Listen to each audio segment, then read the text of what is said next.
Hi, I'm Valerie Castillo Martinez. I am the writer and producer of Death of Nintendo.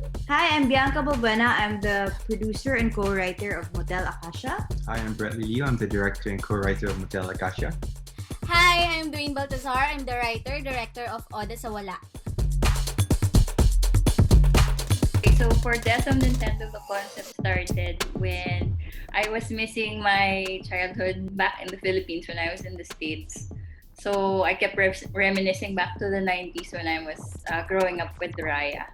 And so I had a vivid memory of the volcanic eruption of Mount Pinatubo in 91 when I thought for real that it was snowing. That kind of image just stuck in my head. And that was kind of the initial image that inspired me to write a coming-of-age story that was set around that time and place.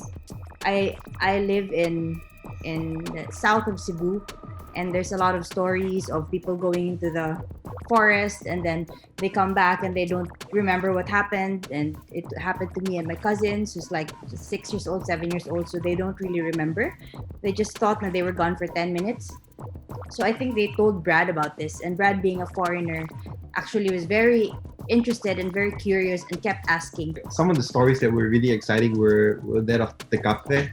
So I thought it was really cool that there are all this mythology of this creature on the tree and like a tree giant, tree monsters.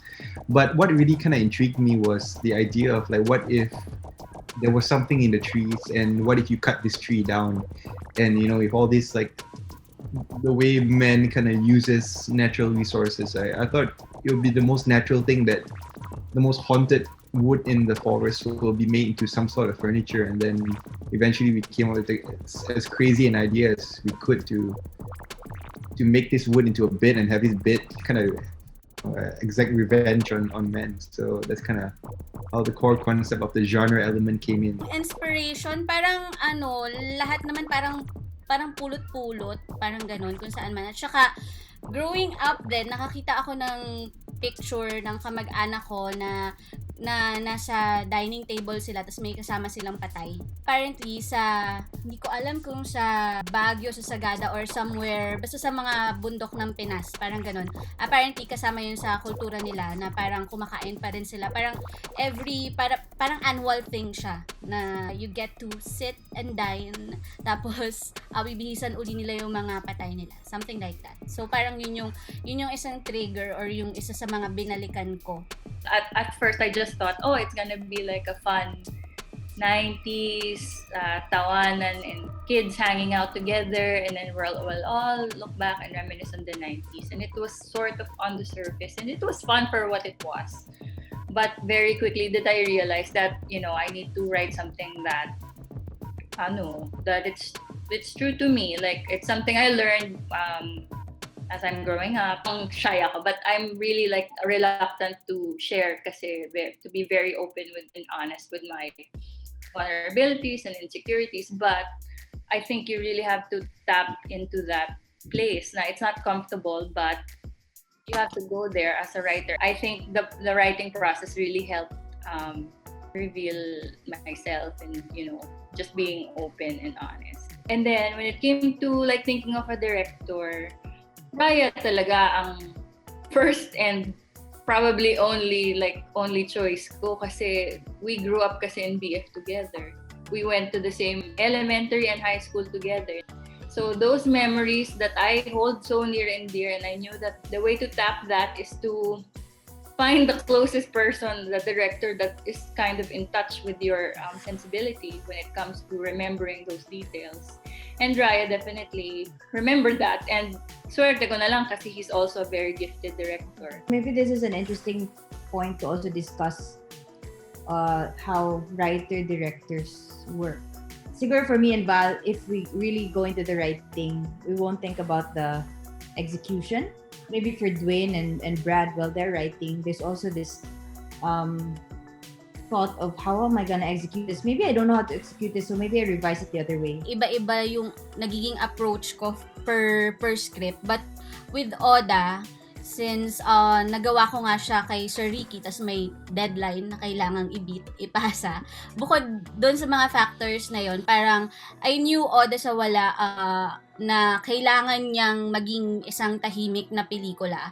So, dapat wala masyadong dialogues. Pero, so, paano mo makikilala yung protagonist mo na wala masyadong sasabihin? So, ang kinailangan kong gawin ay magsulat talaga ng isang buong backgrounder or character sketch kay Sonia. So, binuo ko siya. Pero everything, lahat ng yun, parang tinapon ko naman nung gumagawa na ako ng script. Parang nakita mo na lang siya or naramdaman mo siya doon sa pelikula. Tapos, medyo may mga nasama sa production design wise. Yun yung process. Ginawan ko siya ng isang buong character sketch talaga. Siya at saka yung tatay niya. Parang ganun. I've always wanted to tell stories about mga tao na hindi masyadong nakikita, yung mga invisible na mga characters, pero nandiyan naman talaga sila. Parang ganun. Parang I wanted to tell their stories. Para sa akin, tungkol din siya sa literally, figuratively, kung paano ka din binubuhay ng kamatayan. I learned from this whole process, it's like really sticking to your guns and really, you know, if you're going to take a creative risk or whatever, also know ano yung kapalit, like ano yung malulose mo, di ba? Especially pag nag-lab in, you know, if it's a co-production, iikot yan sa maraming mata at maraming tao and everyone's gonna have an opinion. So, ang kapalit is the idea that you had that you thought was so special to you is getting diluted by all these other voices.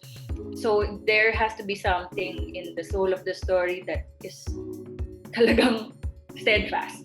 To enter a script lab, you have to be in that very balanced state of you as a scriptwriter. You have to be in that balanced state of you're open to collaborate and accept comments, constructive criticism, but you are also sure of your vision. Advice para sa mga aspiring film writers. Siguro wag sila yung first draft, sobrang niyang halaga. Tapos, pag magsusulat sila ng first draft, wag muna nilang katayin or wag muna nilang masyadong pag-isipan. Basta parang puso lang. Bas mo muna lahat sa first draft hanggang sa matapos. So, pag natapos mo yon at saka mo siya balikan, saka mo siya pag-isipan kung paano mo siya babarilin, tsaka mo siya ipakita sa mga tao, tsaka makinig sa ibang tao. Parang ganun. Basta ang goal ng first draft talaga, yung may matapos ka muna. I think write your first few drafts with ambition and don't self-censor. Let it be the producer's problem. Don't be afraid to put it all out there, and also if you have people you can trust, that you can surround with people who can read work for you, and always ask for like really honest feedback from people.